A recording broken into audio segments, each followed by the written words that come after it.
Mari lambaikan tangannya. Semangat saudara. Gimana makannya hari ini? Pagi ini kenyang?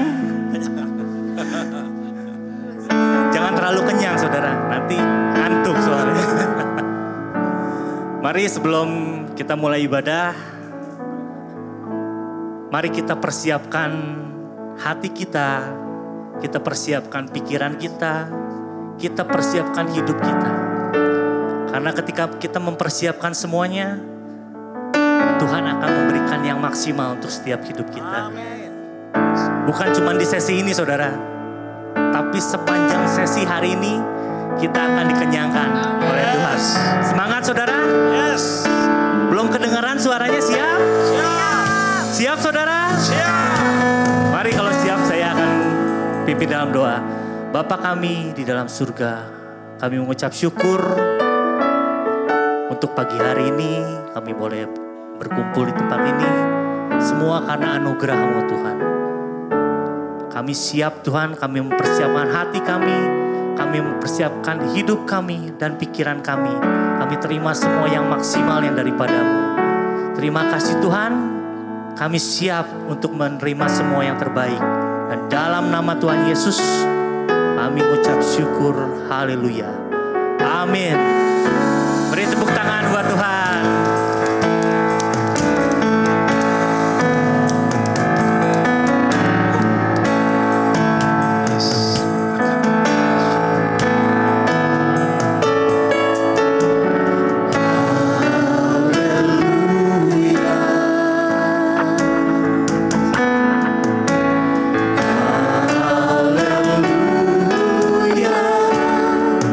For the Lord God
kami menangkap apa yang jadi isi hatimu Tuhan.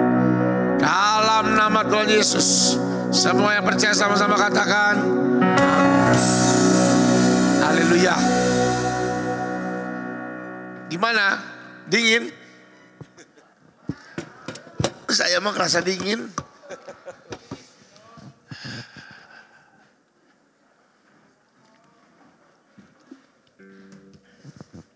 Saudara-saudara, untuk menjadi seorang yang membawa lawatan, itu harus orang yang sudah ada dan sudah mengalami yang namanya lawatan. Amin.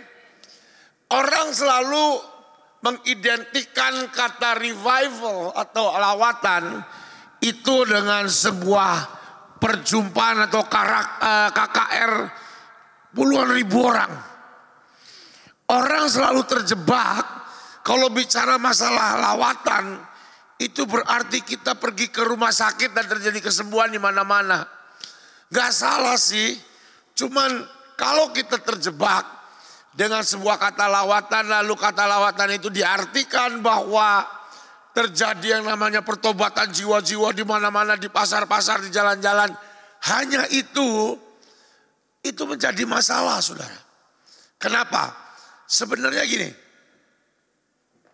lawatan itu harus dimulai bukan dengan ribuan orang. Lawatan itu harus dimulai dari perubahan hidup Anda dan saya. Amin. Lawatan itu harus dimulai dari sebuah karakter yang dibentuk dan berubah menurut apa yang Tuhan mau. Karena kalau hanya sekedar KKR puluhan ribu orang, akan ada banyak orang yang bisa ngelakuin itu. Iya saudara. Kalau bicara masalah di sebuah pertemuan KKR lalu ada orang nangis-nangis, gampang. Iya, karena ada namanya ilmu psikologi massa. Bagaimana bisa mengontrol massa dengan public speaking yang sangat bagus, dinamika dan intonasi yang bagus, bisa mempengaruhi orang. Seorang Adolf Hitler adalah orator ulung. Orang badannya kecil. Ya ampun, gak masuk hitungan. Tapi dia bisa bicara dengan baik. Dilengkapi lagi dengan orang-orang di sekitarnya yang bisa mengemas cara dia berpidato, cara lightingnya dan segala macamnya. Ada orang-orangnya. Begitu dia tampil apa yang harus dilakukan, itu bisa menghipnotis ribuan orang. Kalau parameternya lawatan itu ribuan orang dikumpulkan dan akhirnya merasakan semeriwing, merasakan nangis-nangis. Saudara, saya pikir orang dunia bisa kerjain itu. Ya, ada teknisnya, ada. Kalau orang yang pinter bicara teriak-teriak, ya toh, suaranya menggelegar, tinggal dipoles. Dipoles apanya? Panggungnya, lightingnya, cara dia masuk ke panggung, dikasih asap dikit, dikebulin kemenyan dikit. Ya toh, orang akan apa? Terpukau. Itu teatrikal namanya. Tapi apakah itu lawatan? Tidak. Lawatan itu ketika sebuah perjumpaan dan ada orang yang berubah hidupnya. Lawatan itu ketika ada sebuah ibadah. Lalu ketika ada hadirat Tuhan dan orang dijamah dan berubah. Berapa banyak saudara? Berapa banyak orang datang ke ibadah, nangis, ya toh, bersuka cita, lompat-lompat, pulang tetap sama. Pulang yang Orangnya suka ngamuk-ngamuk terus. Orang yang suka bohong pulang ya bohong lagi. Apakah itu lawatan? Tidak. Karena lawatan itu disertai dengan perubahan. Orang bisa ikut konser dimanapun. Oh ya dia bisa berubah, dia bisa loncat-loncat, dia bisa happy. Tapi di rumah ngalami apa? Ngalami banyak hal. Ya toh? Jadi lawatan itu harus dimulai dari sini. Saya berdoa dan saya percaya. Pulang dari tempat ini Anda terima namanya api lawatan dalam hidup Anda. Amin. Tapi sekali lagi tidak dimulai dari betapa bagusnya pelayanan Anda. Tidak dimulai dari betapa hebatnya Anda bisa khotbah. Tidak dimulai dari betapa hebatnya Anda bisa nyanyi. Tapi dimulai dari penghambaan. Dimulai dari penyembahan. Dimulai dari perubahan hidup kita. Amin saudara. Nah hari ini ada satu hal yang bisa menyebabkan hidup kita tidak berubah. Ada satu hal yang benar-benar membuat kita nih ingin berubah. Tapi seringkali jatuh, seringkali gagal saudara.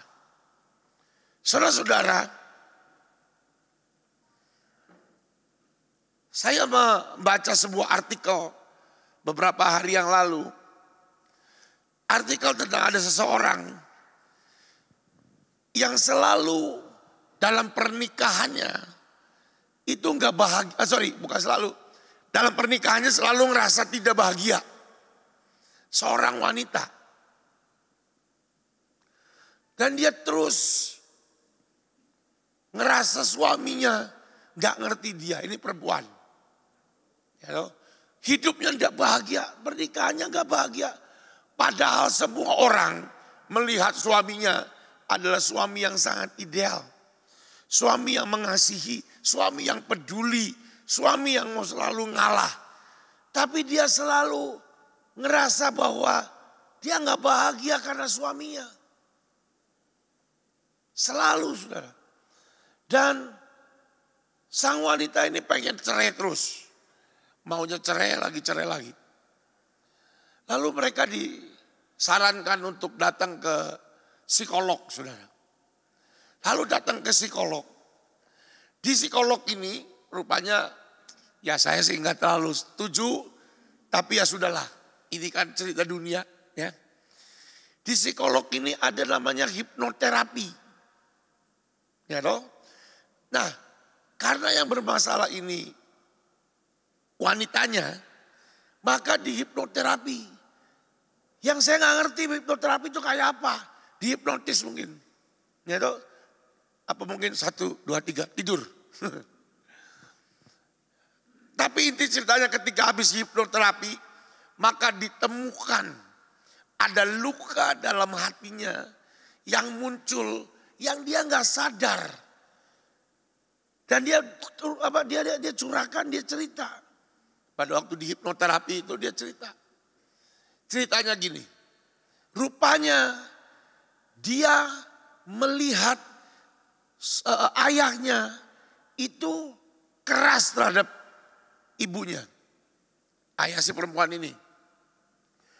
Pelit, keras, omongannya keras dan kasar. Lalu ibunya ngomong sama anaknya. Kamu ya nanti kalau gede, kamu harus jadi wanita yang kuat. Supaya kamu bisa hidup tanpa pria. Itu terjadi ketika dia masih SD saudara. Masih sangat kecil. Berjalan dengan waktu saudara, rupanya itu terkubur dalam hidupnya. Terkubur di dalam jiwanya. Kan udah puluhan tahun saudara. Puluhan tahun. Ternyata terkubur. Dan ketika itu diberesi, pernikahannya berubah. Dan akhirnya apa? Mereka bisa keluarganya bisa berjalan dengan baik, saudara. Saya cerita ini bukan artinya besok Anda cari hipnoterapi, jangan. Enggak itu saudara, maksud saya. Maksud yang saya coba sampaikan. Ada banyak hal dalam hidup Anda dan saya. Selalu gagal. Karena ada sebuah hal yang terjadi di masa lalu saudara. Yang itu belum diberesi. Selama kita tidak nemukan yang luka dalam hidup kita di masa lalu. Maka itu akan terus kembali lagi. Kembali lagi. Saudara-saudara, Daud adalah contoh yang mau kita pelajari hari ini. Apakah Daud punya luka di masa lalu? Punya. Punya saudara. Dan akibat lukanya, dia bisa melakukan sesuatu yang gak wajar. Ayo buka Alkitab Anda saudara.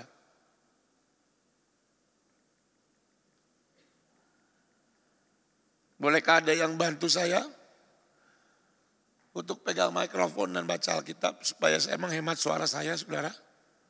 Jangan pakai sebut, hamba tak layak. Coba, tolong. Hansel, baca Alkitab Hansel. Bisa baca kan? Hansel aja, Hansel. Hansel aja, Hansel. Hamba tak layak. Cek. Yakin gak suara saya? Enggak. Kamu khotbah aja lama, baca Alkitab lama nih.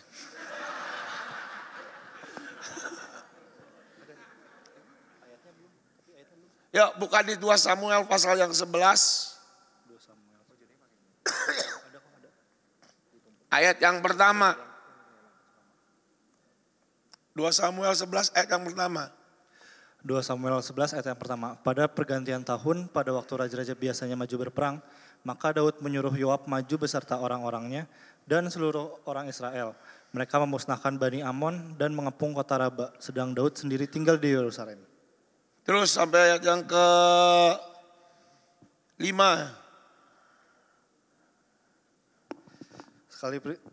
Sekali peristiwa pada waktu petang, ketika Daud bangun dari tempat pembaringannya, lalu berjalan-jalan di atas sotoh istana, tampak kepadanya dari atas sotoh itu seorang perempuan sedang mandi. Perempuan itu sangat elok rupanya. Terus.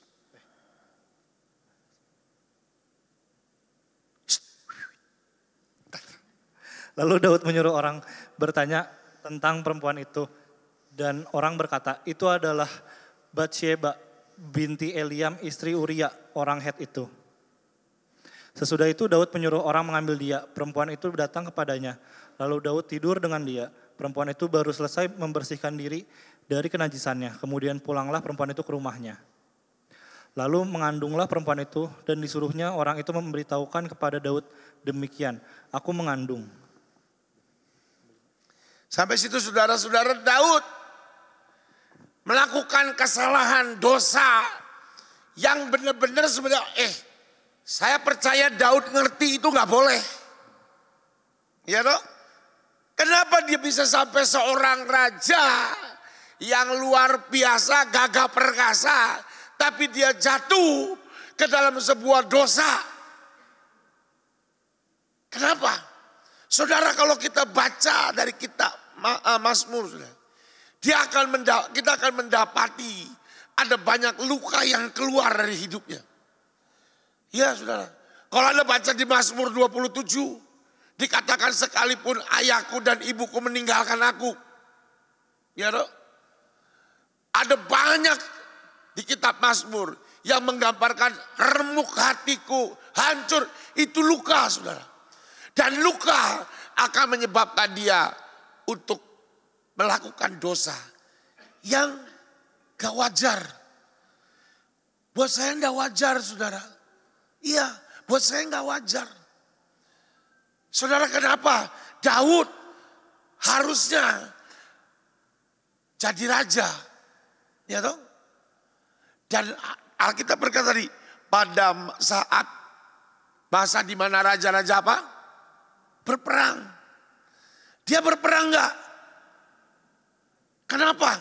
Karena dia puas. Oh, saya raja saat ini. Kenapa dia ingin menikmati kepuasan jadi rajanya? Karena dulu hidupnya disingkirkan.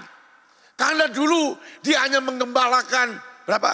2. Bukan 23 tapi 2 atau 3 ekor. Ada sebuah trauma masa lalu. Saya dulu diperlakukan tidak adil kok. Saya dulu diperlakukan, disingkirkan. Anda tahu kisah selanjutnya?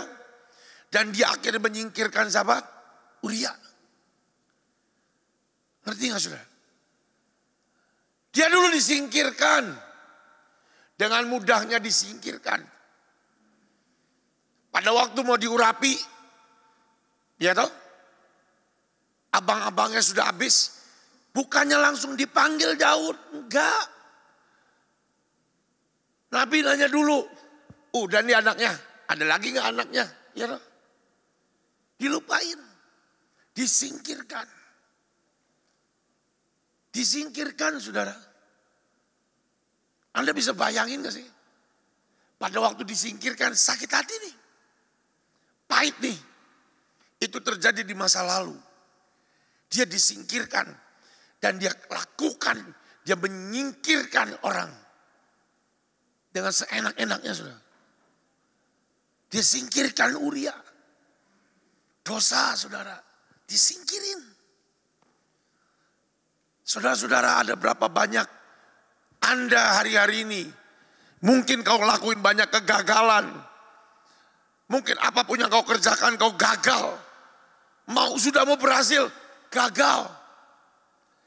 Atau Anda melakukan dosa yang Anda tahu itu dosa. Tapi Anda tetap lakukan itu. Anda sudah berusaha. Doa pengurapan, doa puasa, doa peperangan, diputuskan kutuknya dan kerjakan apa aja. Tapi tetap jatuh lagi dalam dosa. Mari saudara belajar cek masa lalu Anda dan saya. Saudara. Mari lihat apa yang pernah terjadi di masa lalu. Atau mari lihat di atas Anda karena itu bisa turun saudara. Orang tua Anda. Orang tua saya pendeta Pak, gak apa-apa. Tapi sebelum jadi pendeta kan pendekar. Coba dicek waktu dia jadi pendekar. Siapa tahu itu melukai Anda saudara. Siapa tahu itu melukai Anda dan tanpa sadar. Tanpa sadar itu tertanam di hidup kita saudara. Saya tadi buka beberapa hal saudara. Saya bacain buat Anda saudara. Ada namanya neurobiologi atau perubahan otak. Tapi itu ada setiap kali terjadi trauma. Setiap kali orang mengalami sebuah peristiwa yang menyakitkan, otak itu berubah. Dan perubahan itu akan menetap di otak saudara. Jadi ini dari sisi kedokteran nih. Setiap kali orang mengalami sesuatu yang sangat menyakitkan. Itu akan tertanam. Ada sebuah perubahan otak saudara. Di otaknya berubah. Dan itu menetap.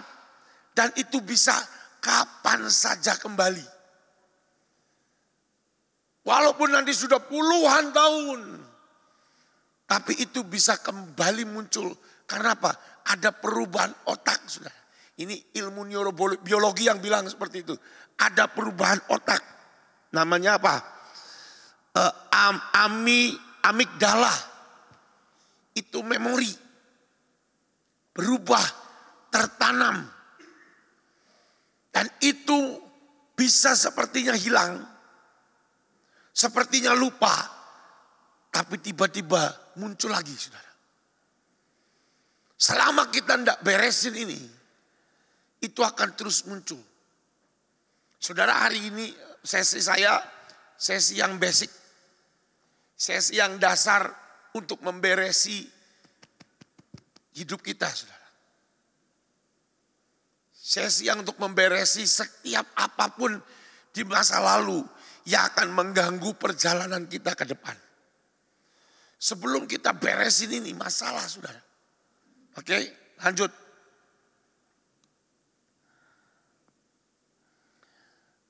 Saudara, ketika kita mengalami kekerasan fisik. Jadi tadi kekerasan enggak fisik tapi kekerasan emosional. Setiap kita mengalami kekerasan fisik, ada namanya respon trauma. Dan itu akan menjadi keterikatan dalam pikiran kita. Misalnya anak yang dipukul, dihajar sama orang tuanya karena bukan kesalahan dia. Memang orang tuanya penggemar boxing. Jadi sedikit-sedikit antem-antem itu ada sebuah trauma yang itu benar-benar akan menyebabkan dia melakukan pengulangan. Ini saya baca dari artikel psikologi, saudara, tentang trauma. Trauma fisik akan berulang kepada generasi selanjutnya.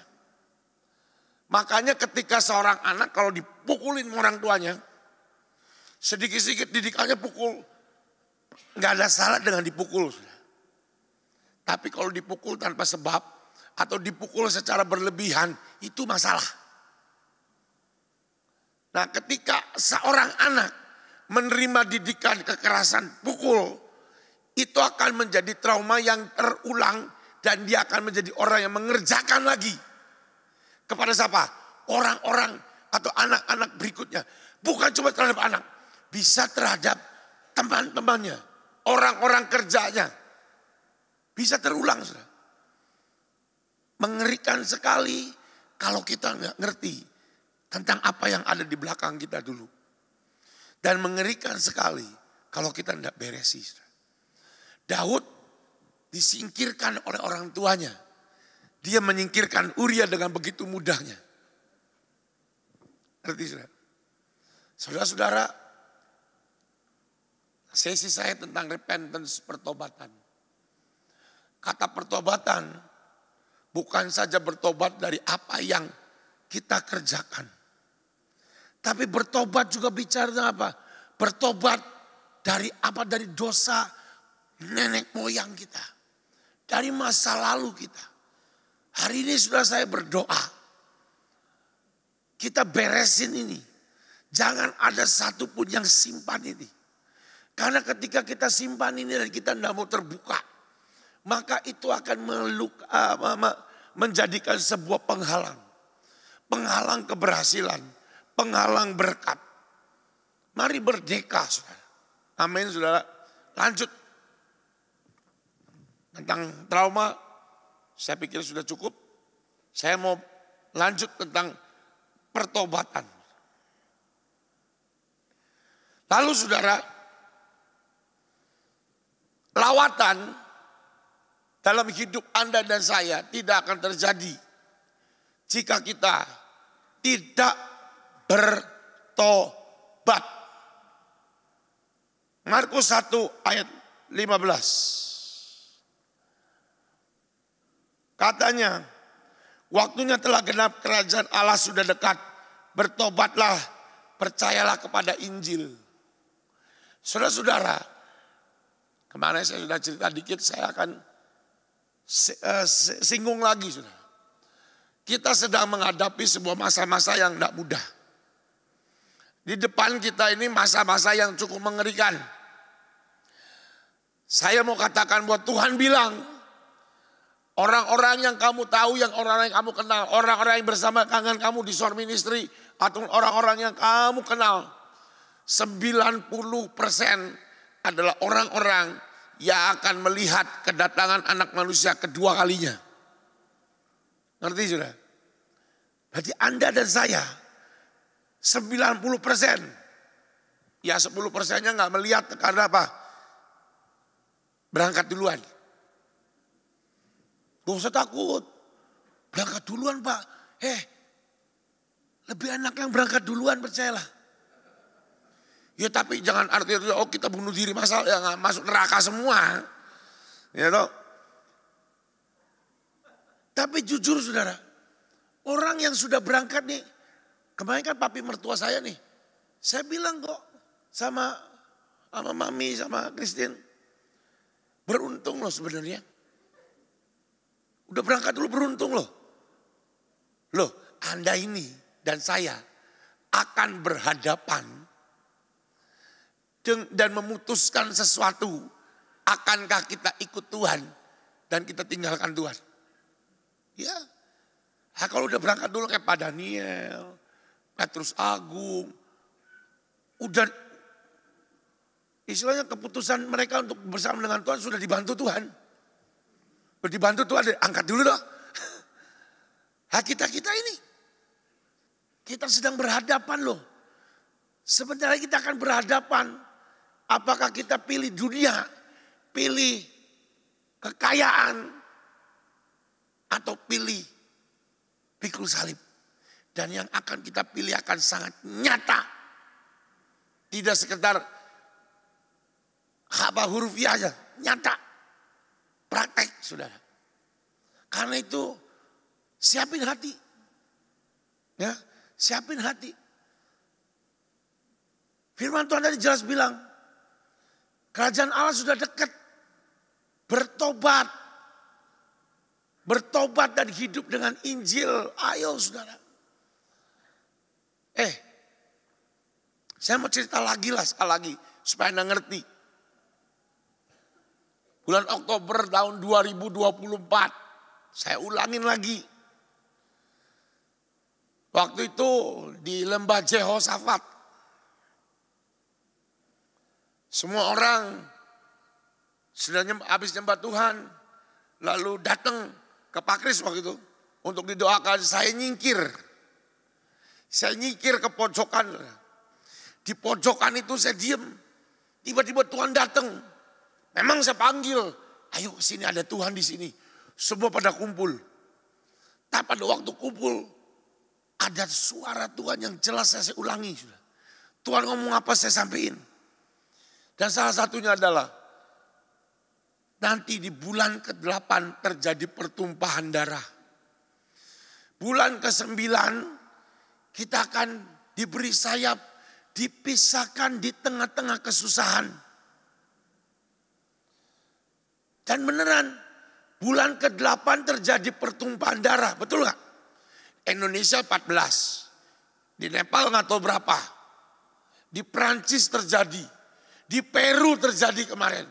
Di Filipina sedang terjadi kekacauan dan pertumpahan darah. Ya toh? Ya kalau perang mah jangan diomong lah, itu pasti pertumpahan darah juga. Tapi itu sedang terjadi di bulan Agustus kemarin. Lalu dan tanggal bulan ke-9 kamu semua akan diberi sayap. Kamu akan terbang dan kamu akan dipelihara Tuhan di tengah kesusahan. Kurang lebih seperti itu yang disampaikan. Dan mari saudara lihat keadaan hari ini. Lihat keadaan hari ini. Saudara,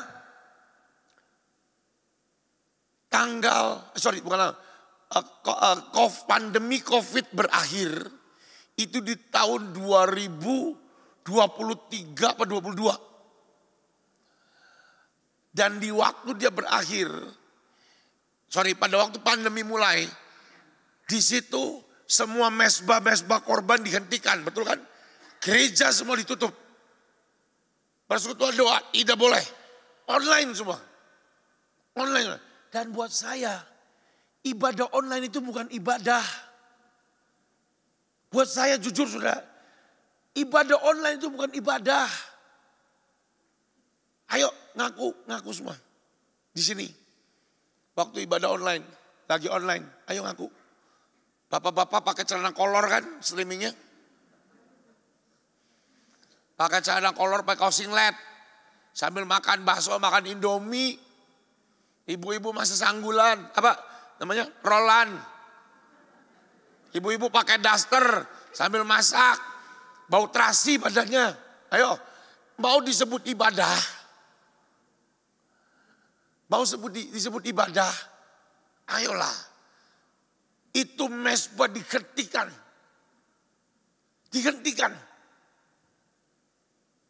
Dan setelah itu berhenti, ada angka 1650 kalau nggak salah. Bukan 1260 tapi 1600 sekian hari. Dan kalau dikonversikan itu tepat pada waktu Rosasana kemarin tanggal 23. Itu tepat saudara. Dan pada waktu pengasingan Tuhan bilang apa? Kamu mulai masuk padang gurun. Mulai masuk padang gurun. Tapi Tuhan ngomong gini, tapi kamu padang gurun, kamu seperti wanita. Saya baca, saya cari Wahyu 12. Dan wanita itu pergi ke padang gurun. Kalau Wahyu 12 ayat 14, maka Tuhan memberikan wanita itu sayap. Burung apa namanya? Enggak, itu salah. Kalau bahasa Inggrisnya dikatakan a great eagle. Sayap burung Raja Wali besar. Dan dia akan apa? Supaya dia terbang. Firman itu apa? Ya Oktober kemarin, terbang dong. Terbang. Terbang kemana? Dipisahkan di tempat the wilderness, itu padang gurun. Tempat kesusahan. Tempat yang gak enak. Tapi lihat sudah kata berikutnya, lihat lagi. Coba muncul lagi. Di sana ia dipelihara. Kata dipelihara dalam bahasa Inggrisnya itu nourish. Kalau diterjemahkan dalam bahasa Yunaninya pampered, fit, full.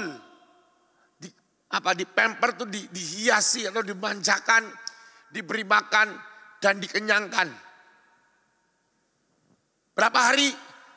Wahyu 12 ayat yang kelima, 1260 hari. Artinya apa saudara? Artinya kita sedang ada di padang gurun hari ini. Nah di padang gurun Anda di dalam Tuhan atau di luar Tuhan. Di dalam Tuhan Anda akan dipelihara. Diberi makan, dikenyangkan, dan diberikan semua yang Anda butuhkan. Tapi di luar Tuhan, padang gurun. Lu kelaparan, lu kepanasan, lu kehausan. Ngerti sudah? Dan ini yang sedang terjadi. Ini yang sedang terjadi. Tapi belum kerasa Pak, ya nanti tunggu. Baru juga masuk. Baru juga masuk. Anda tahu saudara hari-hari ini, itu situasi semakin hari akan semakin tidak menentu. Semakin hari akan semakin bermasalah. Percayalah. Tapi ada jaminan Tuhan. Wahyu 12 ayat 14. Buat Anda dan saya. Ini jaminan Tuhan. Tapi jaminan berlaku dengan cara Anda hidup sesuai dengan agreement-nya. Agreement-nya. Salah satunya hari ini adalah bertobat. Saya udah bertobat Pak. Pertobatan harus datang setiap hari. Karena setiap hari pasti kita berdosa. Setiap hari kita pasti sengaja atau tidak sengaja kita melakukan kesalahan. Pertobatan itu tidak cuma sekali seumur hidup. Memang ada yang ngajarin. Walaupun buat saya sangat tidak sesuai dengan apa yang Tuhan ajarkan. Ada yang ngajarin kita tuh bertobat sekali selama-lamanya. Udah sekali kamu terima Yesus bertobat, kamu mau dosa pun kamu akan selamat. Kok enak. Bertobat sekali selama-lamanya. Kok bisa? Kalau begitu besok dia suruh makan sekali, gak usah makan lagi. Akan kenyang selama-lamanya gitu. Ya itu gak mungkin. Firman Tuhan berkata Pak, kamu harus jaga, perjuangkan keselamatanmu. Saudara, keselamatan gratis, menjaganya yang gak gratis. Ngerti saudara? Keselamatan itu gratis. Gampang. Ngakui dosamu, terima Yesus, setelah itu selesai, selamat. Tapi menjaga keselamatanmu.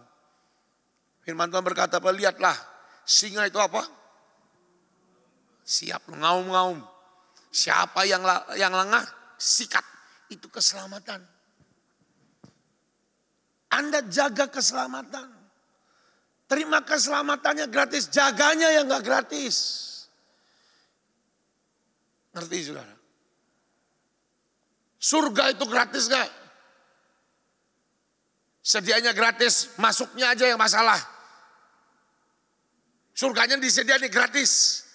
Anda masuknya itu perlu apa perjuangan untuk mempertahankan iman Anda. Kalau dikatakan bahwa sekali bertobat terima Yesus, besok berzina gak apa-apa. Narkoba ora opo-opo. Oh enak, neraka sepi saudara. Neraka kosong. Ya toh, gak bisa gitu. Dan saudara, untuk Anda membawa lawatan, Anda punya hati yang bertobat. Ya, tanpa Anda ngerti ini masalah. Di hidupmu ini masalah saudara. Engkau dibutuh Tuhan, engkau tuh butuh bertobat setiap hari. Amin saudara. Hari-hari yang ke depan ini enggak hari yang mudah. Percayalah. Tapi hari-hari yang ke depan ini adalah hari-hari di mana akan ada kemuliaan Tuhan. Di mana akan ada kedahsyatan Tuhan yang kita akan terus alami. Bagaimana tidak? Di padang gurun, di tempat kekeringan, Anda akan dipuaskan. Nah kalau di padang rumput yang hijau kita dipuaskan mah ya biasalah ya. Tapi di padang gurun, di situ Tuhan puaskan. Amin saudara. Pak, di caranya gimana Pak? Tuhan punya cara yang Anda gak akan pernah bisa mikir dan memprediksi. Tapi Pak, kan saya bisnis Pak, usaha Pak, dagang Pak. Kalau semuanya hancur gimana? Gak usah banyak mikir. Kalau mikir saya juga ikutan stres. Dodolan anjing gak payu-payu saudara. Serius. Saya ngomong apa adanya loh saudara. Keadaan ekonomi di dunia ini kan sedang sebenarnya daya turun semua melemah. Daya beli masyarakat nih melemah. Beberapa sektor usaha itu sedang lesu. Termasuk sektor yang bukan sesuatu yang bukan primer. Maksud saya gini, kalau kita jual beras tetap aja laku beras dimakan. Ya toh? Tapi kayak ya saya jualan anjing saudara. Orang gak jualan anjing kan gak akan mati kan. Orang gak beli anjing gak akan mati kan. Gak beli anjing akan kelaparan kan. Ya lu ngomong gitulah gua. Ngerti gak saudara? Lu saya ini juga jujur sudah lagi pusing. Tapi saya ngomong gini, Tuhan tak pikir-pikir. Lu mikir juga ada jalan keluarnya. Lu anjing lu harga sudah 15 juta, tak jual 8 juta saudara. Belum payu juga. Iya. Sampai ada beberapa tak bagi-bagi. Kenapa saudara? Ya dibagi-bagi, agak dikasih-kasih, lo mangan terus deh. Saya sempat mau kumpulin anjing, doa puasa semua doa puasa. Lah asu Gak bisa lah anjing disuruh gitu. Iya toh? Makannya diiritin, kurus tambah rapayu. Ya toh? Pusing. Tapi jujur saudara, kalau Anda mau tanya saudara, apakah Tuhan memenuhi kebutuhan kami sekeluarga? Anak saya masih gemuk. Istri saya yang montok. Saya montok sekali. Artinya apa? Tetap Tuhan kirimkan berkat dari banyak. Banyak cara Tuhan memberkati kita. Banyak sudah. Kebutuhannya gede Pak, gede. Tapi tenang, Tuhan janji. Di padang gurun Dia akan pelihara kita, beri makan dan mengenyangkan. Men saudara, tapi anjingnya belum laku Pak, belum. Jangan tuh nanti Pak, saya bagi Pak, bayar enak aja. Tetap dijual. Sampai kapan? Terserah. Tuh tanya David itu. Anjing harga 20 juta, saya jual 5 juta, 7 juta saudara. Tapi percayalah Tuhan memberkati Anda dan saya. Di tengah-tengah kesulitan macam apapun, Dia jamin. Amin saudara. Tapi hatinya bertobat. Mari lanjut saudara. Saya punya waktu sampai jam berapa?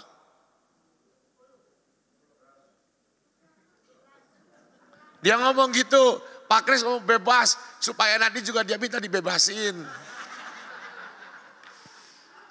Pinter ya. Terlalu banyak strategi dia tuh. Saudara, pertobatan itu karena apa? Karena kita nih seringkali kita harus lakukan pertobatan kenapa? Karena ini saudara, Daud pada waktu dia lihat Uria, munculnya apa? Muncul apa? Satu kata, Anda benar, Anda akan pergi ke Israel. Bayar dewe. Cuma tak doain aja. Hah? Apa? Hah? Marah, iri, apa lagi? Pada waktu Daud jatuh melihat Uria, dia jatuh dalam dosa. Akar dosanya itu apa?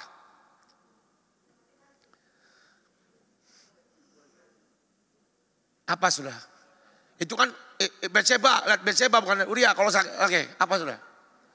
Hah? Gampang sudah satu kata. Udah ya, berarti gak ada yang kayak saya. Abang gak ada yang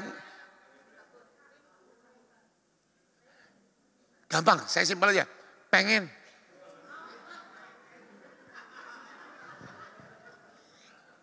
Begitu lihat dia, ada istri tetangga nih.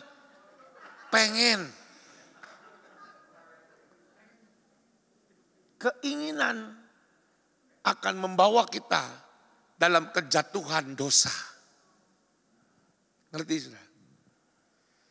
Hari ini salah satu pertobatan yang perlu kita kerjakan adalah pertobatan karena kita terlalu banyak punya keinginan. Ya, Pak boleh nggak ingin? Boleh. Tapi jangan sampai keinginan itu menguasai hidup kita. Dan kita mengerjakan apapun supaya keinginan kita tercapai. Ini masalah saudara. Pada waktu saya doa untuk sesi ini satu kata yang kuat yang keluar. Terlalu banyak anak-anakku punya keinginan dan akhirnya keinginan itu menguasai hidupnya. Lo nggak salah punya keinginan. Kita masih hidup pasti punya keinginan. Tapi keinginan itu seringkali menguasai Anda dan saya. Dan ketika keinginan menguasai kita, maka kita akan coba untuk gapai dengan semua cara yang memungkinkan. Dan akhirnya apa? Kita menyingkirkan yang namanya etika, norma, batas-batas yang Tuhan beri. Singkirin semua. Kenapa? Aku mau. Cak Sunda maloba kahayang. Punya keinginan dan itu menguasai kita. Sekali lagi saudara, gak salah punya keinginan, boleh. Saya masih punya keinginan, punya. Punya saudara. Tapi puji Tuhan sudah mulai terkendali keinginannya, bukan keinginan yang memuaskan saya. Oh iya saudara, saya punya keinginan punya rumah, punya. Saya punya keinginan punya rumah saudara. Saya punya rumah, tapi rumah saya ruko. Saya pengen punya rumah, saya ngomong Tuhan aku pengen punya rumah. Simple. Kalau Anda tanya kenapa Bapak pengen punya rumah, simple. Gak neko-neko, supaya bisa piara anjing. Karena anjing saya semua di kandang saudara. Saya pengen punya anjing gede gak bisa. Bisa ribut sama istri saya saudara. Kenapa? Karena ruko. Saya punya anjing besar-besar. Tapi gak ada satupun yang tinggal di rumah. Anjing saya ini mahal-mahal. Ada yang 100 juta. Ada yang 50 juta. Tapi semua tinggal di kandang. Tapi saya punya anjing satu kecil. Mungkin kalau dikasih ke orang juga gak ada yang mau. Tidurnya di kasur istri saya. Tinggalnya bareng sama kita. Dan karena itu saya bilang gini. Aku mau punya rumah. Kenapa? Supaya biar bisa piara anjing. Tapi gak punya pun gak apa-apa. Sampai nanti Tuhan datang tetap rumahnya di ruko. Gak apa-apa. Itu namanya keinginan tidak menguasai hidup. Iya sudah, saya jujur ya. Kalau diomong keinginan banyak. Banyak. Pengen punya mobil 2 lagi. Pengen punya rumah. Pengen punya, saya bingung pengen punya apa lagi. Ini kalau saya ngomong jangan dikata-kata munafik ya. Saya pengen yang paling dekat, pengen itu Nes dibeli. Itu tok. Untuk apa? Supaya anak-anak Tuhan bisa datang ketemu Tuhan di situ. Karena saya tahu di tempat itu ada covenant Tuhan. Aku hadir di tempat itu. Tapi masih kontrak. Kalau nanya keinginan, Pak, keinginan apa lagi? Ya sekolahin anak saya deh sampai lulus itu dong. Mari saudara, keinginan ini masalah. Raja Daud ngelihat istri orang pengen. Jangan negatif pengennya, pokoknya pengen ya. Pengen. Ketika dia pengen, kepengenan itu menguasai hidupnya. Begitu dia menguasai hidupnya, disingkirkan Uria. Dengan cara yang sangat licik dan sangat kejam. Dikirim lari Uria perang di paling depan. Mati. Anda tahu saudara, sebenarnya udah sampai ditiduri. Lah ya kan? Anda baca tadi. Belum mati nih Uria. Sudah disikat saudara. Lihat keinginannya. Nabrak semuanya saudara. Hari ini kalau engkau punya keinginan dan engkau tahu keinginanmu itu membuat engkau ngelakuin banyak dosa dan kesalahan, cepat bertobat saudara. Keinginanmu kalau itu nabrak garis yang Tuhan kasih, bertobat saudara. Ya, bertobat. Bapak-bapak, jangan ingin istri orang. Kok gak ketawa sih, pada lucu loh ini. Jangan ingin istri orang. Kok gak ketawa, kayaknya banyak ingin istri orang ini. Ya, jangan sampai mata kita juga mengingini.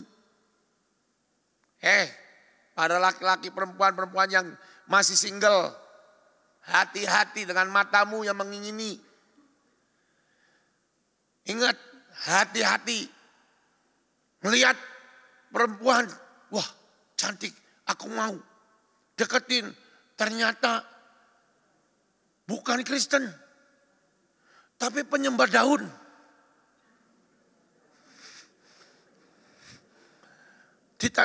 Cantik, tapi nyembahnya nyembah batu. cantik tapi nyembah dewa babi. Oh, nggak apa-apa, yang penting cantik. Ngawur saudara. Cari yang sepadan. Yang sama-sama anak Tuhan. Sama-sama anak Tuhan aja belum tentu jodoh. Ini ada kan yang belum nikah? Jadi saya ngomong sama yang belum nikah dulu nih sekarang. Hati-hati keinginanmu. Ya, keinginanmu jangan menguasai engkau. Dan akhirnya membuat engkau ini bodoh. Saya kasih tahu saudara ya. Orang nikah enggak jodoh. Itu berat. Yang jodoh aja enggak ringan. Apalagi yang enggak jodoh. Saya ya punya temen. Nikah karena enggak jodoh. Cuman karena nafsu. Tabrakan dulu. Ngerti sudah tabrakan dulu ya? Tahu ya? Tabrakan itu maksudnya dia nyetir mobil tapi gelap. Nyetir mobil gelap, tabrakan. Begitu keluar kok satunya perutnya gede gitu loh. Tahu ya? Makanya namanya married by accident. Karena tabrakan dulu. Saya beritahu saudara saya kenal. Gak jodoh, gak. Sama-sama anak Tuhan. Hidupnya sampai per hari ini masih berjuang. Iya, laki-lakinya tiba-tiba kesangkut di pohon mangga berkali-kali, saudara. Iya benar. Ini teman saya sama istri saya sama istri berteman sama dia. Suaminya, lakinya kesangkut di pohon mangga 2 kali. Bayangin. Satunya pohon mangga, satunya pohon apel, pohon durian kan. Yang pohon mangga 2 kali kesangkutnya berkali-kali malahan. Lihat saudara, hidupnya menderita. Hidupnya penuh dengan air mata. Lihat. Jadi ayo kontrol keinginan. Ngerti saudara? Aku suka nyaman kok sama perempuan itu. Karena perempuan itu bisa mendengarkan aku. Ngobrol aja sama AI. Dia siap mendengarkan Anda. Chatting lo sama AI. Dia akan mendengar Anda setia saudara. Kalau cuman Anda pikirnya cuman aku bisa mendengarkan. Ya ngobrol sama AI aja lah. Ngerti saudara? Anda harus tahu keinginan itu akan jadi masalah. Amin. Dan saudara, bagaimana cara Anda mengontrol keinginan Anda? Mengalahkan keinginan Anda. Kembali ke Alkitab yang tadi sudah kita baca. Pada waktu raja-raja apa? Berperang. Daud perang atau enggak? Dia jalan-jalan di suatu istana. Ketika dia jalan-jalan di suatu istana, dia ngeliat, dia pengen, dia dosa. Jadi apa caranya? Mari jangan nganggur. Sibukkan dirimu untuk apapun yang kau bisa kerjakan buat Tuhan. Ngerti saudara? Dari versinya Mahanaim ngomong gini. Perang, perang, perang, perang. Itu kan. Cuman dari versi Soar Ministry. Sibukkan dirimu dengan banyak hal yang kau bisa kerjakan buat Tuhan. Kalau engkau santai. Kalau engkau nyantai. Engkau akan apa? Jatuh dengan keinginan. Sibukkan. Gimana Pak? Lo Soar Ministry aja kegiatannya sedikit. Kegiatannya bukan di Soar Ministry. Di kehidupanmu setiap hari. Anda yang masih muda-muda nih. Ya, gak pernah ngerti namanya pelayanan untuk ke jiwa-jiwa malu. Itu loh ada mami mertua saya di sini. Sama Mami mertua saya di NES bersama dengan tim NES, saudara. Ada Sinyo Nugroho. Setiap hari bagi makan. Kalau mami mertua saya nggak cuma bagi makan di NES, saudara. Biasanya pulang kelar, kalau ada sisa, dia akan keliling kota Bandung bawa nasi bagi-bagi. Itu loh pelayanan. Bagi nasi bilang Tuhan Yesus memberkati. Dengan kata Tuhan Yesus memberkati aja. Ini orang yang terima makanan ini dari Yesus, dia tahu. Ngerti saudara? Nah itu loh, sibukkan dirimu dengan banyak hal untuk menyenangkan Tuhan. Kalau engkau cuma diam-diam aja. Nih orang kalau nganggur pikirannya aneh-aneh. Ngerti? Ini Anda sok diam aja nih, diam nganggur aja. Tiba-tiba mikir nih, lah. Mikirin apa? Gosipin tetangga di dalam otak. Jelek-jelekin tetangga di dalam otak. Ngomongin suami dalam otak. Mikirnya aneh-aneh. Makanya kalau Anda nganggur cenderung akan berdosa di dalam pikiran. Nganggur, nonton film Korea. Begitu lihat film Korea ada cowok ganteng, baik banget sama suami, sama istrinya, sayang, peduli. Begitu pulang kantor suaminya, dekil, bau. Datang-datang minta makan langsung ngomong gini, ih suamiku tidak seperti suami pada mestinya. Karena punya standar Korea. Anda kan gak tahu. Drama Korea itu belum tentu bahagia. Berapa yang bunuh diri. Anda ngelihat cuman leminceng itu.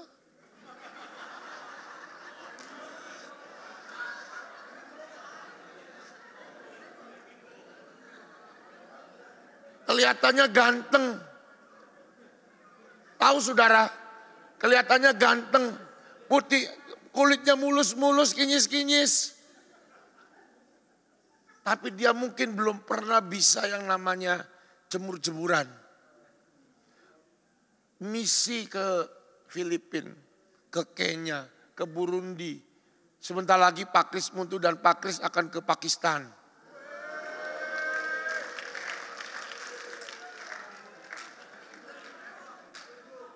Itu si Liminceng belum tentu bisa, saudara.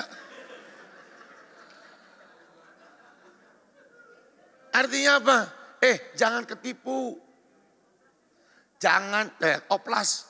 Saya nih hitam-hitam sini mentok oplas ke Korea apa ya? Ngerti saudara? Ayo. Jangan sampai Anda nganggur. Lihat Raja Daud. Raja Daud itu karena pengangguran. Waktunya perang dia malah jalan-jalan di atas soto istana.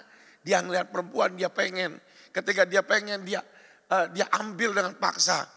Sudah diambil dengan paksa suaminya dibunuh sekalian. Tapi lihat saudara. Semua dosa apapun harus datang dengan pertobatan. Daud dipulihkan karena ada pertobatan. Mari baca Alkitab kita saudara. Ternyata khotbah lama tuh capek ya Kris.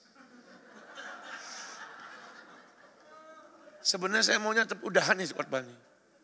Tapi belum kelar, karena 1 jam. 2 Samuel pasal ke-12 ayat yang pertama. Hansel. 2 Samuel 12 ayat yang pertama.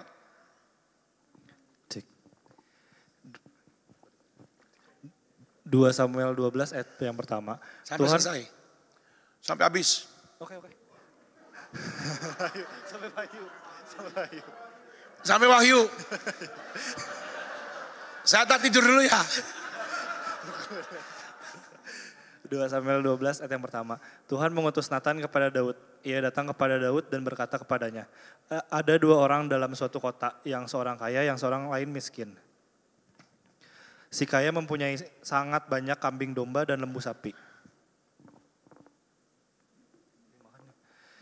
Ayo. Si miskin tidak mempunyai apa-apa selain dari seekor anak domba betina yang kecil, yang dibeli dan dipeliharanya. Anak domba itu menjadi besar padanya bersama-sama dengan anak-anaknya. Makan dari suapnya dan minum dari pialanya, dan tidur di pangkuannya, seperti seorang anak perempuan baginya.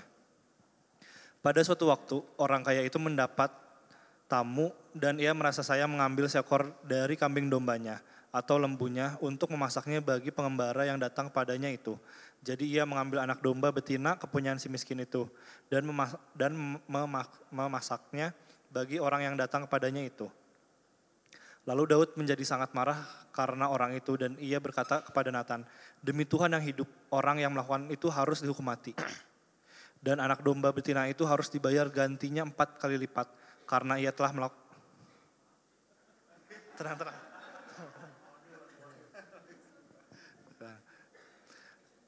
Oh ya. Dan anak domba betina itu harus dibayar gantinya 4 kali lipat karena ia telah mengambil hal itu dan oleh karena ia tidak kenal belas kasihan. Kemudian berkatalah Nathan kepada Daud, "Engkaulah orang itu, beginilah firman Tuhan Allah Israel, akulah yang mengurapi engkau menjadi raja atas Israel dan akulah yang melepaskan engkau dari tangan Saul. Telah kuberikan isi rumah tuanmu kepadamu dan istri-istri tuanmu ke dalam pangkuanmu. Aku telah memberikan kepadamu kaum Israel dan Yehuda, dan seandainya itu belum cukup tentu kutambahkan lagi ini dan itu kepadamu. Mengapa engkau menghina Tuhan dengan melakukan apa yang jahat di matanya? Uria, orang Het itu, kau biarkan tewas dengan pedang. Istrinya kau ambil menjadi istrimu, dan dia sendiri telah kau biarkan dibunuh oleh pedang Bani Amon. Oleh sebab itu pedang tidak akan menyingkir dari keturunanmu sampai selama-lamanya, karena engkau telah menghina aku dan mengambil istri Uria orang Het itu untuk menjadi istrimu. Beginilah firman Tuhan, bahwasannya malapetaka akan kutimpakan ke atasmu yang datang dari kaum keluargamu sendiri. Aku akan mengambil istri-istrimu di depan matamu dan memberikannya kepada orang lain. Orang itu akan tidur dengan istri-istrimu di siang hari. Sebab engkau telah melakukannya secara tersembunyi, tetapi aku akan melakukan hal itu di depan seluruh Israel secara terang-terangan." Lalu berkatalah Daud kepada Nathan, "Aku sudah berdosa kepada Tuhan." Dan Nathan berkata kepada Daud, "Tuhan telah menjauhkan dosa itu, engkau tidak akan mati. Walaupun demikian, karena engkau dengan perbuatan ini telah sangat menista Tuhan, pastilah anak yang lahir bagimu itu akan mati." Kemudian pergilah Nathan ke rumahnya, dan Tuhan menulahi anak itu, anak yang dilahirkan bekas istri Uria bagi Daud sehingga sakit. Lalu Daud memohon kepada Allah oleh karena anak itu. Ia berpuasa dengan tekun dan apabila ia masuk ke dalam semalam-malaman itu ia berbaring di tanah. Maka datanglah kepadanya para tua-tua yang di rumahnya untuk meminta ia bangun dari lantai, tetapi ia tidak mau. Juga ia tidak makan bersama-sama dengan mereka. Pada hari yang ke-7, matilah anak itu, dan pegawai-pegawai Daud takut memberitahukannya kepadanya, bahwa anak itu sudah mati. Sebab mereka berkata, ketika anak itu masih hidup, kita telah berbicara kepadanya, tapi ia tidak menghiraukan perkataan kita. Bagaimana kita dapat mengatakan kepadanya, anak itu sudah mati, jangan-jangan ia mencelakakan diri. Ketika Daud melihat bahwa pegawai-pegawainya berbisik-bisik, mengertilah ia bahwa anak itu sudah mati. Lalu Daud bertanya kepada pegawai-pegawainya, "Sudah matikah anak itu?" Jawab mereka, "Sudah." Lalu Daud bangun dari lantai dan ia mandi dan berurap. Lalu bertukar pakaian, ia masuk ke dalam rumah Tuhan dan sujud menyembah. Sesudah itu pulanglah ia ke rumahnya dan atas permintaannya dihidangkan kepadanya roti lalu ia makan. Ya sampai situ aja. Saudara, kalau kita baca saudara ketika Nabi Nathan datang menegur Daud. Dia menegur dengan sebuah perumpamaan yang gak jelas menurut saya. Dengan sebuah perumpamaan yang Daud gak ngerti. Karena ketika diceritakan itu Daud gak ngerti. Ya mungkin karena dosa udah terlalu menutupi matanya sehingga dia gak ngerti kalau itu tentang dia. Tapi setidaknya saudara Daud langsung marah. Dia langsung berdiri, wah mana orang yang harus mati, harus dibunuh, hukum mati. Iya kan? Dia marah begitu besar. Tapi di tengah-tengah marahnya ini Nathan diberi ngomong, itu kamu. Itu kamu.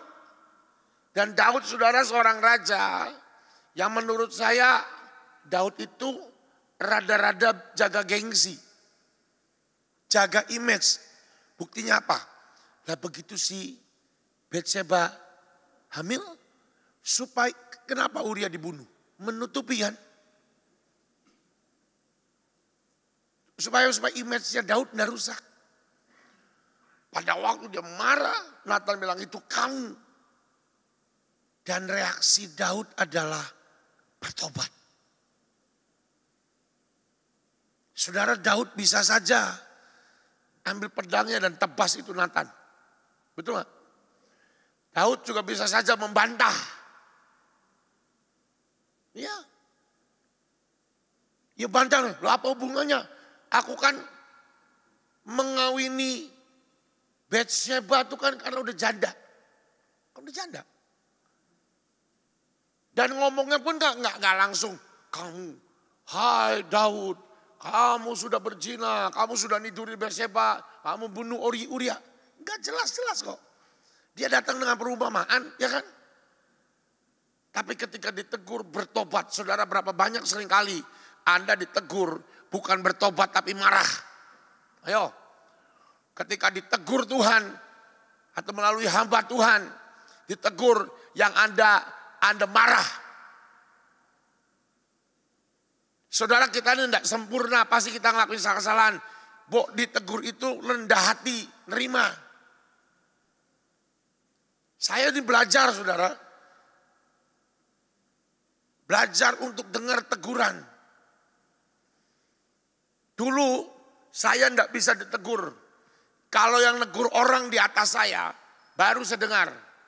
Kalau orang di bawah tegur, saya itu akan punya ribuan cara untuk nangkis setiap teguran dan membuat orang yang negur saya, dia yang minta maaf kepada saya. Ya, dulu orang seperti itu keras, saudara, menghindar. Pokoknya kalau saya salah, kamu tegur saya akan cari cara untuk kamu yang salah, kamu yang harus minta maaf. Kamu negur saya ini pemimpin, kamu menjamah jubahku, wih. Ya, dulu saya seperti itu. Sekarang bertobat, saudara.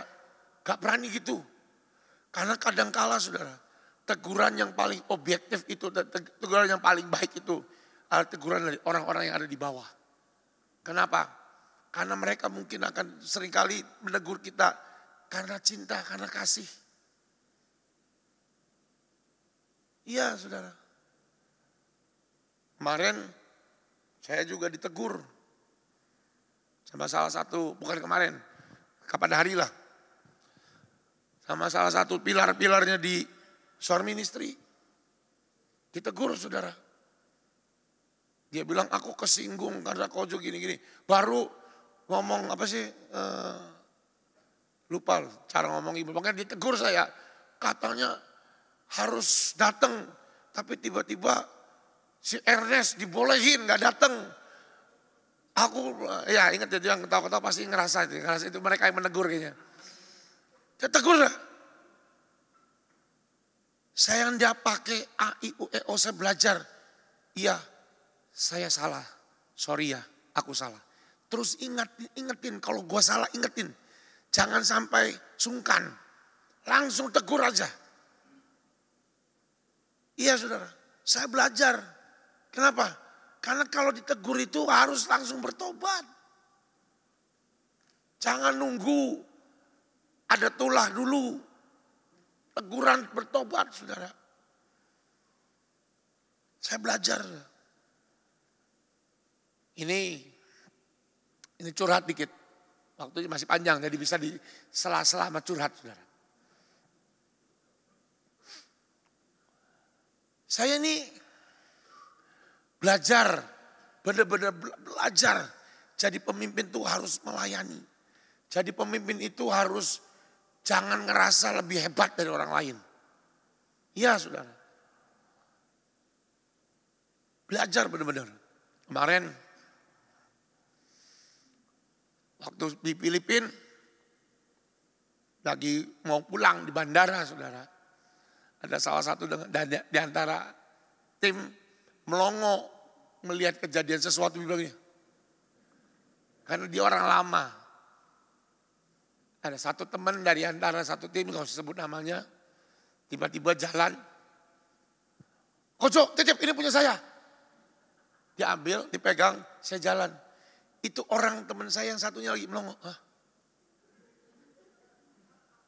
Bingung, kaget saudara. Saya bilang ini kenapa? Biasa aja kalau saya mah.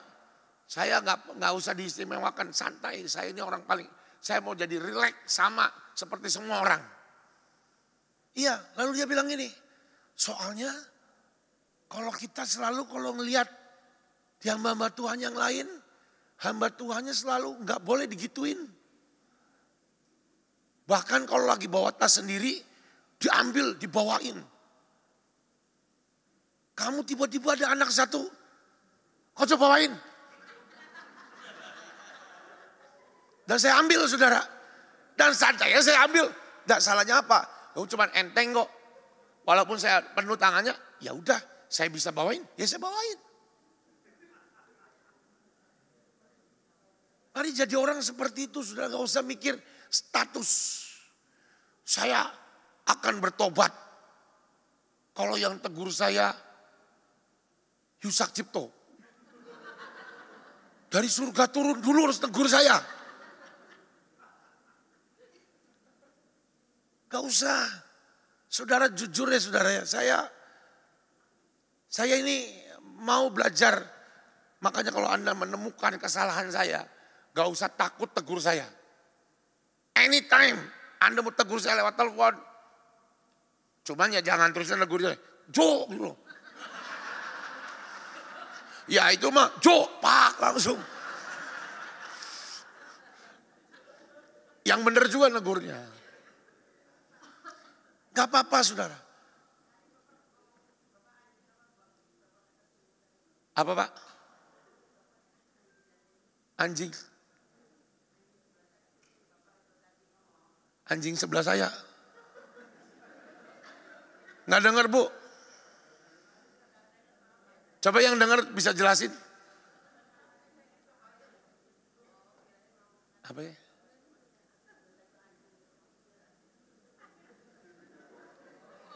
Emang tadi saya barusan maki-maki orang anjing? Enggak kan? Apa sih? Maksudnya apa sih?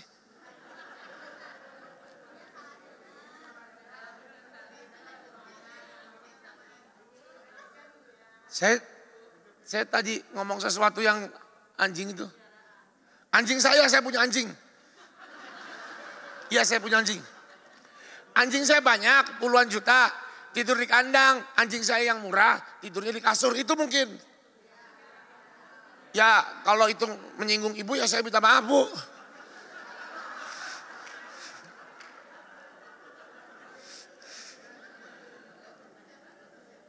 Tapi sebenarnya yang lebih kesinggung bukan ibu, anjing saya yang di kandang soalnya. Sampai mana jadi bingung saya ngomong nih. Ya, tegur sudah. Ya, lanjut.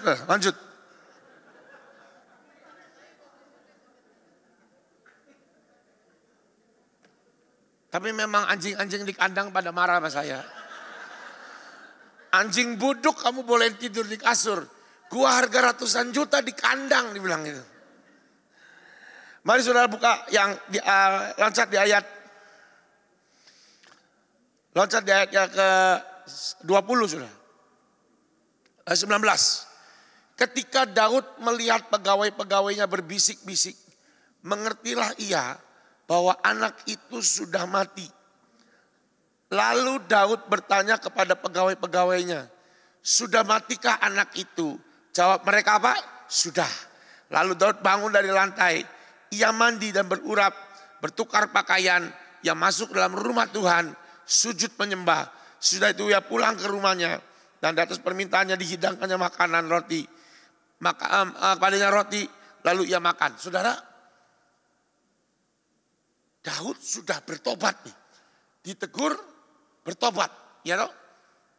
Ketika dia bertobat dia melihat konsekuensi dari kesalahan dia. Ya toh? Apa konsekuensinya? Anaknya sakit. anaknya ditulahi. Pada waktu anaknya ditulahi, dia berdoa. Iya kan? Dia mengkoyakan, dia berusaha. Dia berdoa, tersungkur, gak mau makan. Ditawari makan, gak mau makan. Tujuannya apa? Ayo tujuannya apa?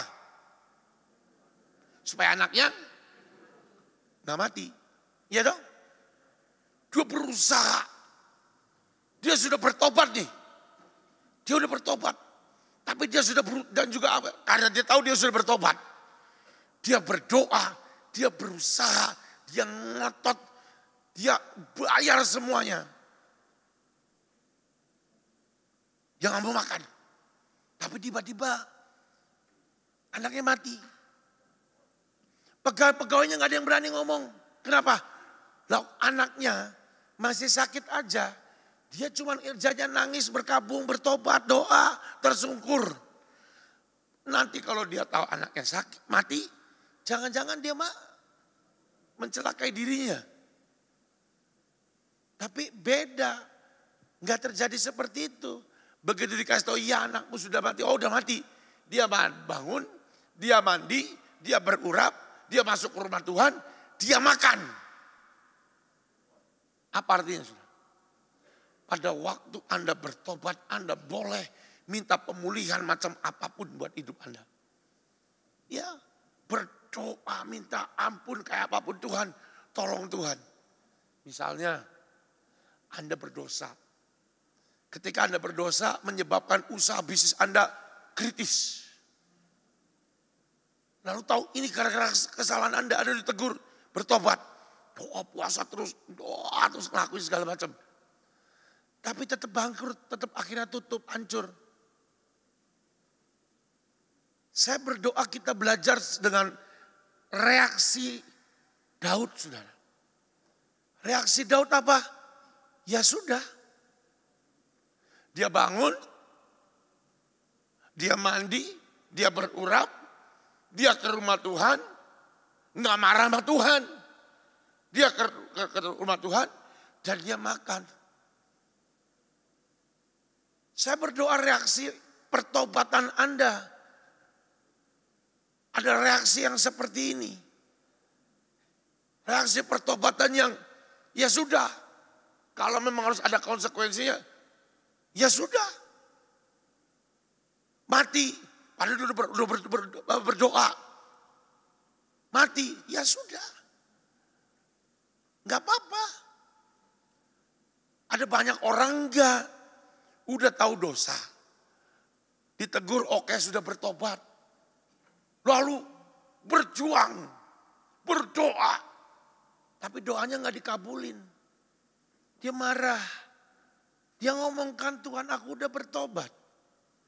Tuhan katanya engkau Tuhan yang maha pengampun. Tuhan katanya kalau aku datang kepadamu setiap dosaku, walaupun merah seperti kermisi, akan putih seperti salju. Tapi kok mati. Tapi kok usahaku hancur. Tapi kok keluargaku tetap berantakan.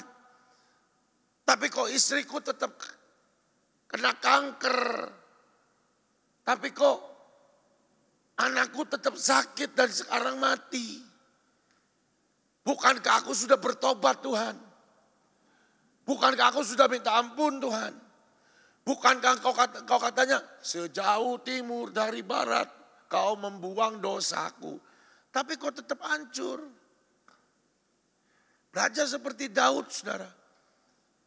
Dia nggak komplain, dia nggak marah, dia bangun. Dia bersihkan dirinya. Mandi lambang dari membersihkan hidupnya.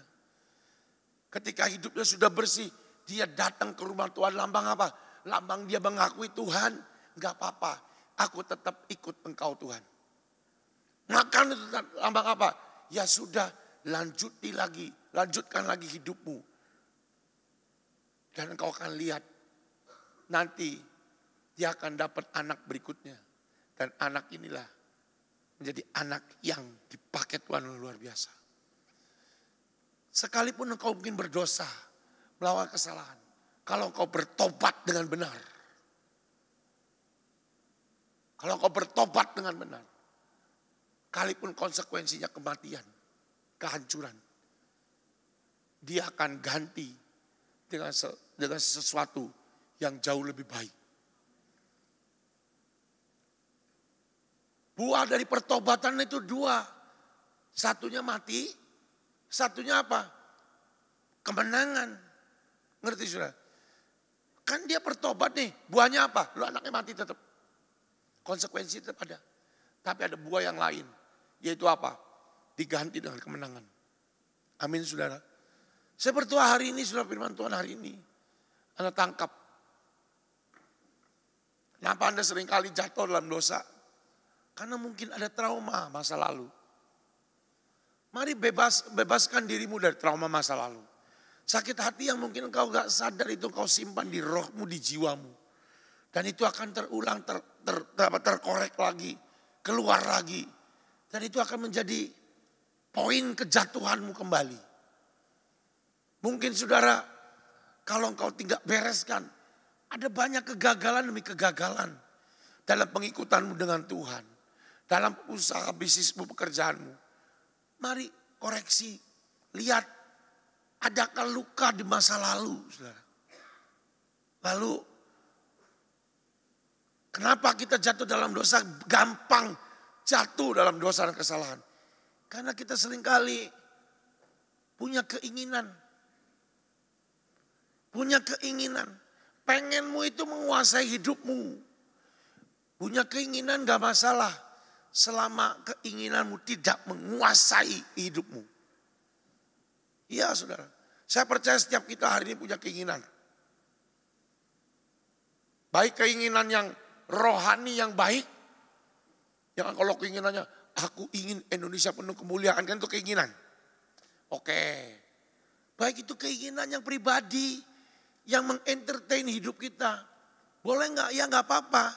Tapi jangan menguasai hidupmu. Gimana caranya menundukkan keinginan? Jangan diam seperti Daud.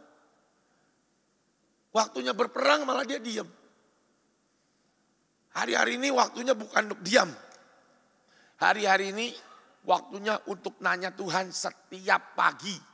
Tuhan, engkau mau apa? Ingat ya, semalam saya udah ngomong Manda. Ini hari-hari ini berhenti. Untuk terus nanya, Tuhan aku mau ini gimana caranya aku dapat uang Tuhan.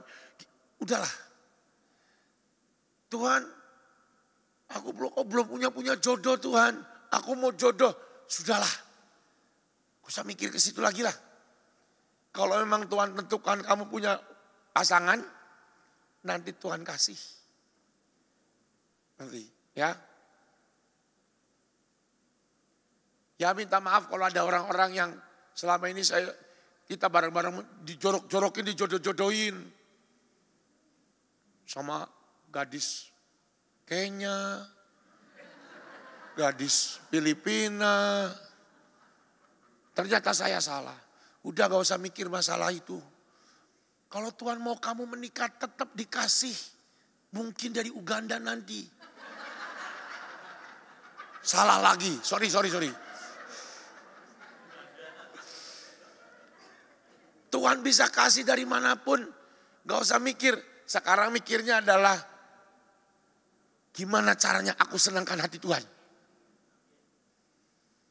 Ingat ya, janjiannya gak ada sakit hati, gak ada kecewa, gak ada marah. Saya sakit hati sama suami, udah. Mau sakit hati kayak apapun itu tetap suamimu. Gitu. Saya kecewa sama suami, udah. Yang masa lalu udah lupain. Gak usah mikirin terus, gak usah diomongin terus. Kalau kamu tidak bisa memaafkan, minimal tidak usah ngomongin. Ngerti sudah? Minimal gak usah ngomongin terus, jelekin kemana-mana, gak usah. Berhenti untuk komplain. Janji ya, nanti kalau ada yang datang ke saya konseling, Pak doain Pak, aku kecewa minta jambak. Ya, pokoknya cuma kalau datang konselingnya, Pak, Aku sakit hati sama anakku, sama tetanggaku, jambak langsung. Bertobat, kerajaan Tuhan sudah dekat.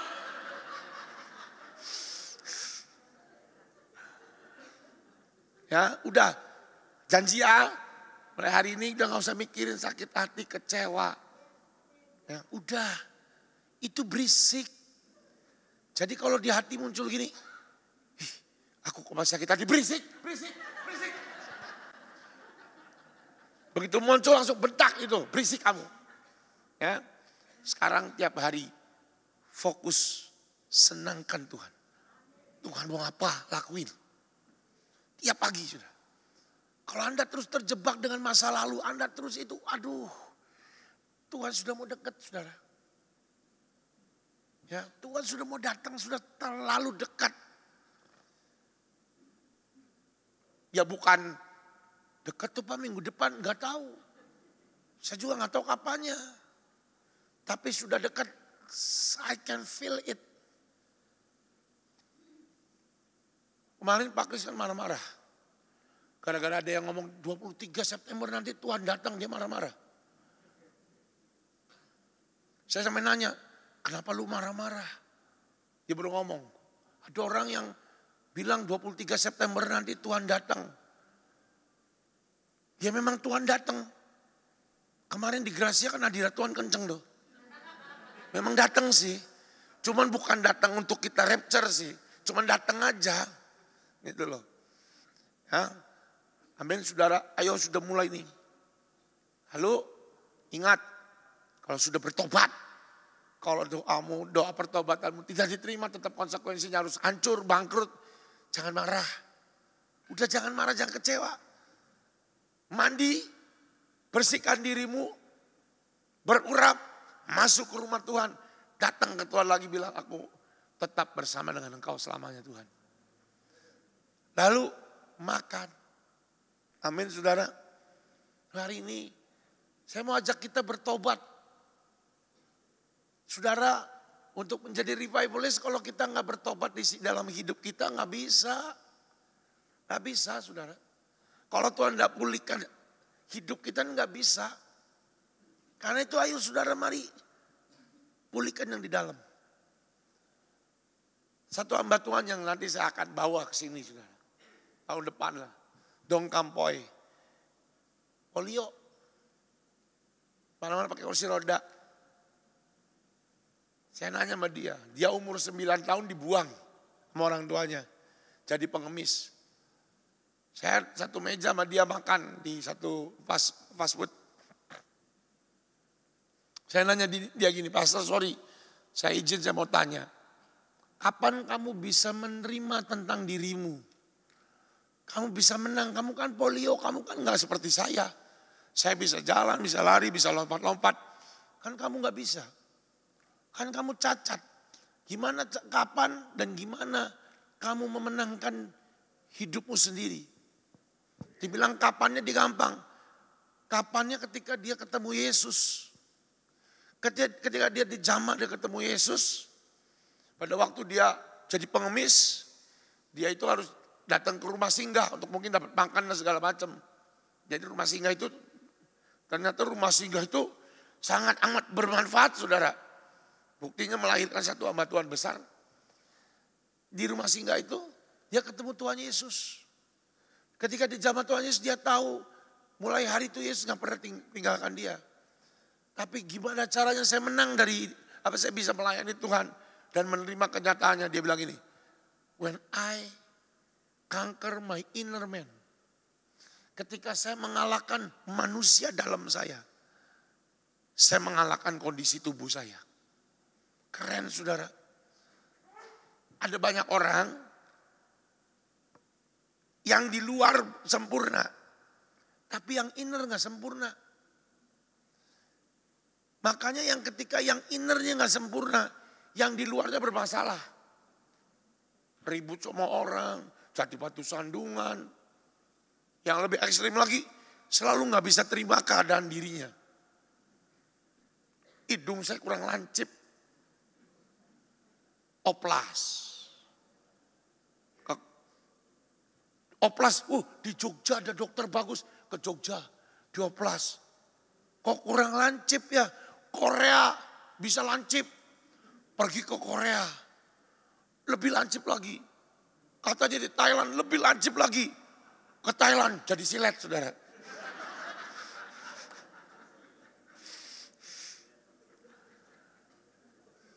Iya, orang yang seperti itu innernya belum beres. Innernya belum beres, saudara. Karena itu hari ini yuk kita mau beres sih, kita mau bertobat. Kalau ada dosa-dosa, Anda nggak punya dosa, saya nggak mau bongkar-bongkar loh. Saya nggak perlu Anda datang ke sini, saya ngaku, saya 3 hari yang lalu baru berzina. Berzina apa? Nonton film porno. Film pornonya apa? Binatang kawin. Itu bukan porno. Anda nggak perlu ngaku di sini, ngaku di depan Tuhan. Saya mau ajak kita benar-benar datang ke Tuhan dan bilang, Tuhan ampuni aku. Karena kita nggak akan pernah bisa jadi revivalist kalau kita ndak pulih dan kita ndak bertobat. Selama kita ndak bertobat dan kita ndak pulih, maka kita nggak akan pernah ngelihat Tuhan bisa pakai hidup kita. Amin, saudara. Ingat Markus 1 tadi, saudara, waktunya telah genap, kerajaan Allah sudah dekat. Bertobatlah, percayalah kepada Injil. Hari-hari ini sudah sangat dekat. Amin. Dan saya sangat percaya, retreat ini Anda pulang, Anda akan diberi paradigma yang baru. Cara berpikir yang baru. Dan saya sangat percaya, saudara, Desember nanti, ketika kita tutup tahun ini, kita akan terima yang namanya banyak jaminan. Hari ini saja, hari-hari ini, retreat ini aja, Tuhan kasih kunci. Kuncinya apa? Kunci membuka pintu yang tertutup. Ditanya pintu apa? Semua pintu yang tertutup. Tapi jangan pintu kutuk tertutup dibuka, ngawur, saudara. Ya, semua pintu yang tertutup. Tuhan kasih master key, saudara. Saya tuh bingung. Tuhan, kemarin kok di Cirebon juga kok temanya kunci kemuliaan dikasih kunci. Kelimpahan kok dikasih kunci. Saya tuh jujur, saudara. Tadinya mau udahlah, soal gak usah ke Cirebon deh. Kan kita pun dapat kunci. Gak mau sediain bus tadinya. Kenapa? Lawang kita juga hari ini dapat kunci. Tapi Tuhan bilang apa? Enggak lah, beda. Beda. Ya memang beda. Kunci dari Sion kan lebih bagus, kunci emas. Itu salut emas, saudara. Itu emas. Tapi jangan dijual. Itu emas, saudara. Saya pikir udah gak usah lah. Lawang kita juga dapat kunci. Dia bilang beda, nak. Dia kunci kelimpahan. Kamu juga dapat kunci. Dan kuncinya master key. Anda tahu, saudara, Juni ya. Tuhan sudah bicara. Waktu saya khotbah. Setelah saya mau khotbah, saya mau tutup. Ingat gak? Beberapa ingat kan? Mau doa berkat, tiba-tiba Tuhan bicara apa? Tuhan kasih. Kirim malaikat. Naruh kunci-kunci di tangan kita. Gak lama. Dari Sion, temanya kunci. Bukankah itu konfirmasi? Amin, saudara. Jadi Anda sedang menerima sesuatu, akan menerima yang dari Tuhan. Bulan Desember nanti, Tuhan sudah bicara, saudara. Tuhan sudah bicara Desember nanti, kalian semua akan terima seperti sebuah jaminan yang baru buat kamu semua. Tidak akan pernah mengalami kekeringan di padang gurun, saudara. Itu jaminan. Saya masih berdoa bentuknya kayak apa jaminannya. Tapi Tuhan bilang, aku mau jamin anak-anakku. Terutama yang bergabung di Soul Ministry, aku jamin. Saya bilang, Tuhan terima kasih loh Tuhan. Kita ini siapa sih? Kita ini kelompok kecil. Tapi Tuhan istimewakan. Karena itu ayo siap-siap saudara. Januari nanti di Israel. Lebih lagi saudara. Tuhan itu seperti memberi penglihatan sama saya saudara. Penglihatannya ada satu. Kita ini dikasih seperti botol minum. Dan botol minum itu kalau dibuka tuh dingin demi ampun. Dan terusnya setiap kali kita tumpahin, kita tutup lagi, ada lagi airnya. Setiap kali kita minum, habis, ada lagi. Tuhan bilang ini, aku akan beri kesegaran yang tidak pernah selesai dan pernah habis. Sepanjang engkau di padang gurun, engkau dapat kesegaran yang tidak pernah berkesudahan. Udah gitu Tuhan bilang apa lagi? Aku mau buat engkau punya kacamata dan telinga yang mendengar dan melihat setiap jejak langkah kakiku.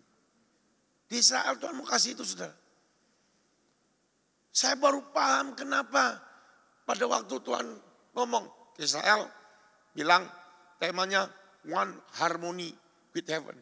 Satu derap, satu irama dengan Tuhan. Dan Tuhan kasih kacamata. Pada waktu kita pakai kacamatanya, kita bisa lihat jejak kaki Tuhan. Dan kita cuma tinggal ikuti saja.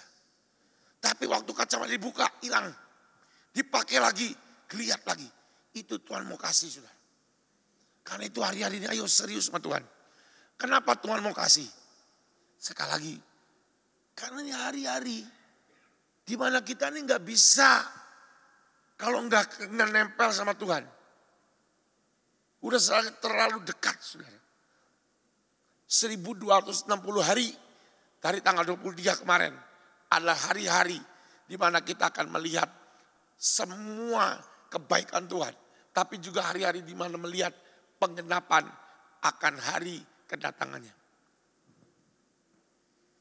Oh berarti di antara 1260 hari itu Tuhan datang? Enggak, saya gak bilang gitu.